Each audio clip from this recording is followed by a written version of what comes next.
हाँ भाई नमस्कार अब्राम, तो कैसे हो? आशा करता हूँ सभी भाई बहन अच्छे होंगे। और जो आपकी ईओआरओ की तैयारी करने वाले एस्पिरेंट हैं, आप सबके लिए थोड़ी सी एक मोटिवेशन तो होना चाहिए ना।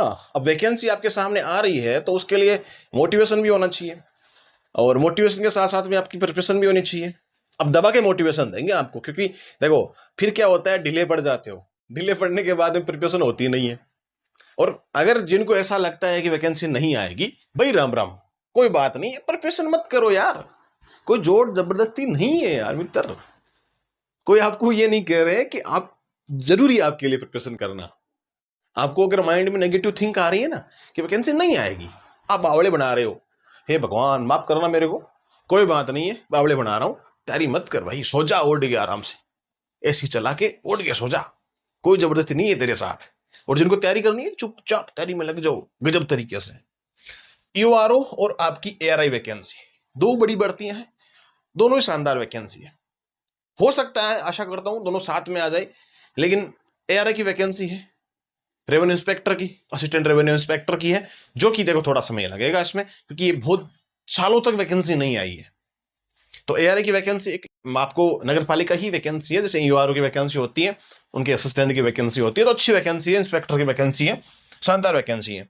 तो इसमें क्या है कि एक तो जो बुक्स है ना, आपको टेक करो ना, वो ऑर्डर कर लिया करो। फिर पूछते हो कौन सी बुक लें। मैं हमेशा आपको प्रेफरेंस अच्छी बुक का ही देता हूं। वो बुक्स आप ऑनलाइन घर बैठे ऑर्डर कर सकते हो। ठीक है, मेरी कोई कोचिंग भी नहीं है, मैं वो नहीं कह रहा हूं कि मेरी बुक्स है। मैं अच्छी पर्पज से मैं आपको बोल रहा हूँ कि आपकी ज्योग्राफी की पढ़नी है, तो मैं बोलता हूँ महेश बनवाल की जी बुक पढ़ लो, उनकी अच्छी बुक आती है। तो वो बुक अच्छी आती है, गाइड अच्छी आती है, तो मैं बता देता हूँ उनके बारे में, आप उनको एक बार पढ़ सकते हो। ठीक है। तो आपकी एआरआई वैकेंसी, अब बहुत सारों का सवाल ये रहता है कि ईआरओ के साथ में ही वैकेंसी आएगी क्या? ईआरओ के साथ में ही ये एआरआई की वैकेंसी आएगी क्या? देखो ईआरओ में ठीक ठाक पद खाली है, 150 के समथिंग आपकी वैकेंसी आ जाएगी। अरे 50 की आए, 20 की आए, 35 की आए, 5 पद की आए। हाँ, लेकिन एक बात बता देता हूं, काफी एस्पिरेंट्स ये बात करते हैं कि क्या कैटेगरी, हमारी कैटेगरी कितनी पोस्ट आएगी। अभी तक कोई भी कैटेगरी की ये डिफाइन नहीं हुई है कि भाई इतनी पदों पे इतनी वैकेंसी ये आ जाएगी। हाँ, लेकिन ये बात कहना चाहता हूं, जैसे कि मान लो आपके 100 पदों पे वैकेंसी आ रही है ना, 100 पदों पे वैकेंसी आ रही है यूआरओ की, दोनों की मिला के बता रहा हूं मैं। तो उसमें जनरल की, ओबीसी की, इनके आरक्षण के हिसाब से आप देख लो, एमबीसी की, ईडब्ल्यूएस की, ठीक है, 50 इनकी आ गई, 35 इनकी आ गई, है ना, 21 इनकी आ गई। तो कुल मिला के सारी वैकेंसी इसमें डिवाइड हो जाएगी। फिर मेल फीमेल के लिए अलग वैकेंसी हो जाएगी, भाई मेल के लिए इतनी है, फीमेल के लिए इतनी है। ठीक है, सिंपल सी बात है। ये यूआर का सिस्टम रहता है, सभी की वैकेंसी का रहता है, ये तो यूआर को क्या रहता है अकेले का। एआरए की वैकेंसी, इसका शायद ग्रेड पे कितना है, मेट्रिक लेवल था 8 है, कितना है, 8 ही होना चाहिए, है ना। तो इसका पे ग्रेड लगभग 3600 पे ग्रेड है। तो इस हिसाब से देखते हैं तो ये वैकेंसी शायद आरपीएस से ना करवा के कर्मचारी चयन बोर्ड करवा ले, है ना। फिर भी अगर मान लो इसमें कुछ इंक्रीज होता है पे ग्रेड वगैरह, तो हो सकता है। अगर अब यूआरओ की तो 4800 5600 कितनी है, हाँ शानदार है, उसमें 4800 है और 5600 पे ग्रेड है, शानदार है, गजब की वैकेंसी है वो तो। अरे इसके 3600 है शायद, मेरे को इतना याद है बीटेक्स में 3600 है। तो इसका कर्मचारी चयन बोर्ड ही करवा सकता है एग्जाम। अगर नहीं भी करवाए तो कोई बात नहीं, पे ग्रेड बढ़ जाएगा तो अच्छी बात है। अभी अब छोड़ो उस बात को, मैं अभी लंबा वीडियो नहीं बनाना चाहता हूँ। मैं चाहता हूँ कि अभी आपका जो भी डाउट है इसमें मैं क्लियर कर दूं। ऑल कैटेगरीज के लिए जितनी कैटेगरी है ना, श्रेणियां जितनी है, सबके लिए अच्छी वैकेंसी आ जाएगी। एआरए की वैकेंसी भी 60-70 पदों पे आपको देखने को मिल सकती है। ठीक ठाक पद होते हैं इतने, रेवेन्यू इंस्पेक्टर के कम नहीं होते मित्र, है ना। शानदार वैकेंसी होती है। परीक्षा की तिथि क्या हो सकती है, देखो मैंने आपको देखो अभी लास्ट 5-7 दिन पहले वीडियो बनाया था, उसमें मैंने क्या बोला था आपको, आपकी 27 में ही एग्जाम होगी, बजट के बाद में ही, 27 में बजट के बाद में ही आपकी एग्जाम होगी, पहले कतई नहीं होगी। ठीक है, मेरी बात ध्यान से सुन लेना। अब अगर आपके पास में मार्च अप्रैल में, चलो ठीक है आप मान लेते हैं आज कि आपकी अप्रैल में एग्जाम हो रही है, अभी अप्रैल से 12 महीने आपको मिल रहे हैं, 12 महीने आप तैयारी करोगे, 80-40 का रेशियो है भाई। हाँ, कुछ चेंजमेंट, कुछ फेरबदल होंगे तो हो जाएंगे, उसको भी पढ़ लेंगे, क्या दिक्कत है, उसको भी बढ़ा देंगे, समस्या क्या आती है। अभी से आप प्रिपरेशन करोगे तो अच्छी बात है। तो आपकी एग्जाम स्थिति का ये सीन है कि 27 में बजट के बाद में हो सकती है, 27 में बजट के बाद में, याद रख लेना, और उसके हिसाब से ही प्रिपरेशन करो आप। छोड़ दो सारी बातें, वो सब कुछ त्याग दो। नहीं वैसे मत त्यागना सब कुछ, नहीं तो वो छोड़ छाड़ के भाग जाएगी फिर। मैं वो बात नहीं कह रहा हूं, मैं ये कह रहा हूं कि आप तैयारी करो जम करके। मोटिवेशन मैं आपको दे रहा हूं मित्र, भाई शानदार तरीके से मोटिवेशन दे रहा हूं भाई। ठीक है, मैं वैकेंसी के बारे में बता रहा हूं आपको, आपको ये भी बता रहा हूं कि ठीक है भाई इतने इतने बता सकते हैं।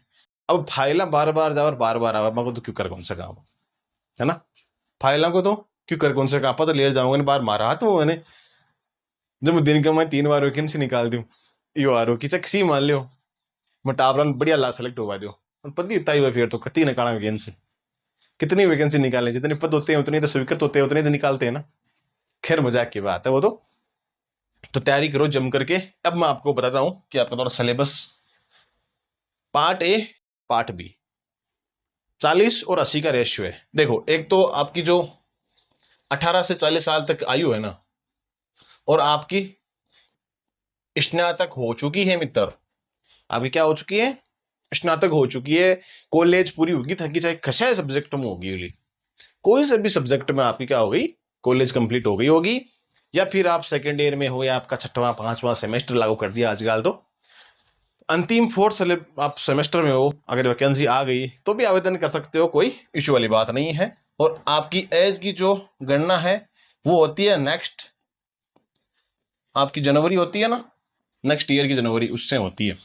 26 में वैकेंसी आई ये लास्ट में, तो आपकी गणना होगी 1 जनवरी 2027।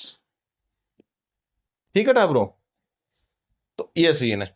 अब आपके 120 क्वेश्चन टोटल इसमें आते हैं, कुल अंक 120 के होते हैं, 2 घंटा का टाइम मिलता है आपको, 60 मिनट का, सॉरी 120 मिनट का टाइम मिलता है ना, और 1/3 1/3 आपकी नेगेटिव मार्किंग है। ठीक है, 3 प्रश्न गलत करता है, 1 प्रश्न को कट ऐसे कर देंगे। फिर सामान्य ज्ञान 80 आपके अंक हैं, वो आएंगे। जैसे राजस्थान की हिस्ट्री, बहुत सिंपल छोटो सा सिलेबस है, इसको छोटा सा पूरा का पूरा छोटा सिलेबस है, क्यों को नहीं, राजस्थान की कल्चर होगी, राजस्थान की हिस्ट्री होगी, फिर आपने राजस्थान को ज्योग्राफी होगी, छोटा सा टॉपिक है, फिर इंडियन पॉलिटी, ठीक है थोड़ा संविधान से आपको पढ़ना पड़ेगा, राजस्थान पॉलिटी पढ़नी पड़ेगी, थोड़ा राजस्थान के बारे में देख लेना। करंट अफेयर तो आपको पता है 8-10 क्वेश्चन आते हैं, वो सारे राजस्थान के, इंडिया के, विश्व के, वर्ल्ड के, सब कुछ उसमें पूछ लेते हैं 8-10 क्वेश्चन में।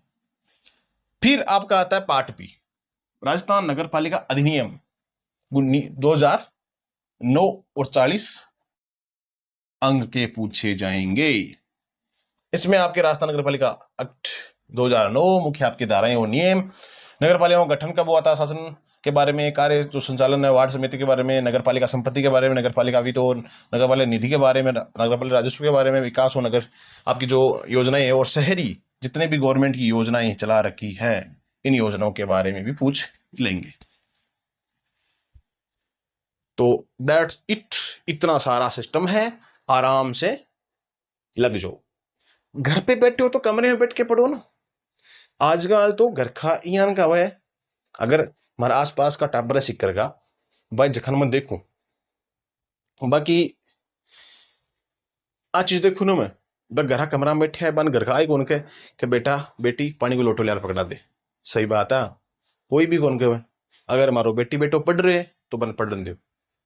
अब यार ठीक है करो, कोई मनाई को नहीं वा चीजा, कोई मनाई को नहीं वा चीजा, बस थोड़ा सा लिमिटेशन में करो, कोई दिक्कत नहीं है, सब जवानी का जोश होता है, सब करना चाहिए जिंदगी में, कोई मनाही नहीं, लेकिन एक समय होना चाहिए उसका भी।